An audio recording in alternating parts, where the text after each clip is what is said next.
वो किला जिसे कभी कोई जीत नहीं सका, जिसकी दीवारों पर तोप के गोले भी थे बेअसर, जहां आज भी सुनाई देती है घुंघरुओं की झनकार। दोस्तों, भारत में पुराने राजाओं के बनवाए हुए कई किले मौजूद हैं। इनमें से कई किले अपनी बनावट के लिए मशहूर हैं, तो कई अपने अंदर छिपे रहस्यों के लिए।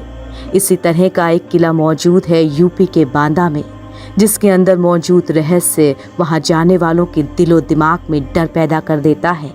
इस वीरान किले की खामोशी आज भी किसी के जिंदा होने का एहसास दिलाती है। दिन में तो यह किला शांत रहता है, लेकिन रात होते ही घुंघरुओं की झनकार इस सन्नाटे को चीर देती है। बांदा से 55 किलोमीटर दूर कलिंजर का यह किला करीब 150 सालों से आज भी पहाड़ी के ऊपर सीना तान के खड़ा है। इस किले पर कब्जे की कोशिश बहुत की गई, तोपों के बड़े बड़े गोले बरसाए गए, लेकिन चंदेल राजाओं से बांदा के कलिंजर की सल्तनत कोई नहीं छीन पाया। विंध्याचल की पहाड़ी पर करीब 800 फीट की ऊंचाई पर मौजूद इस किले पर कई सौ सालों तक चंदेल राजाओं ने शासन किया था। इस किले के अंदर कई गुफाएं मौजूद हैं, जिनके अंदर जाने का रास्ता तो है, लेकिन ये निकलता कहाँ है ये किसी को नहीं पता।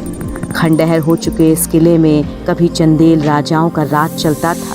ये किला कभी दुल्हन की तरह सजता था, लेकिन आज ये खंडहर और वीरान पड़ा है। इस किले से चंदेल का राज चला गया, वो सजता किला आज वीरान हो गया। लेकिन आज तक एक चीज़ है जो यहाँ से नहीं गई, और वो है घुंघरुओं की आवाज़। कहा जाता है कि कलिंजर किले में एक रानी महल है, और एक दौर था जब इस महल में हर रात महफिलें सजा करती थीं।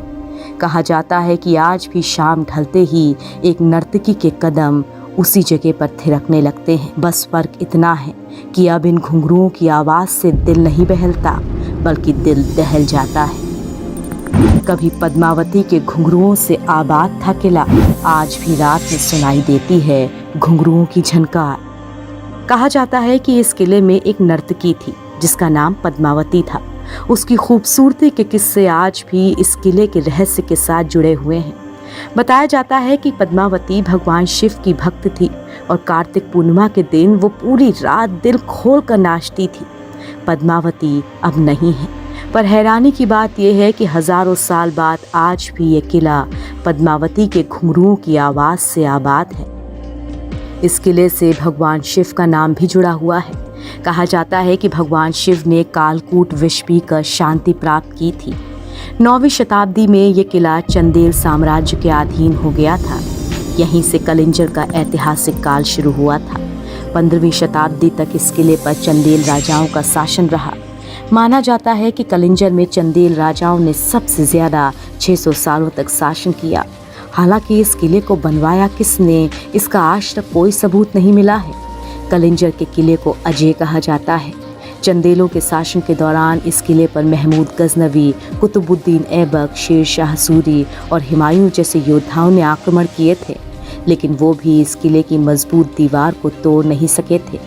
कहते हैं कि कलिंजर को जीतने की कोशिश के दौरान ही तोप का एक गोला लगने से शेर शाह की मौत हुई थी। चंदेलों का शासन खत्म होने के बाद अकबर ने इस पर कब्जा कर लिया था और इस किले को बीरबल को बतौर तोहफे में दे दिया था।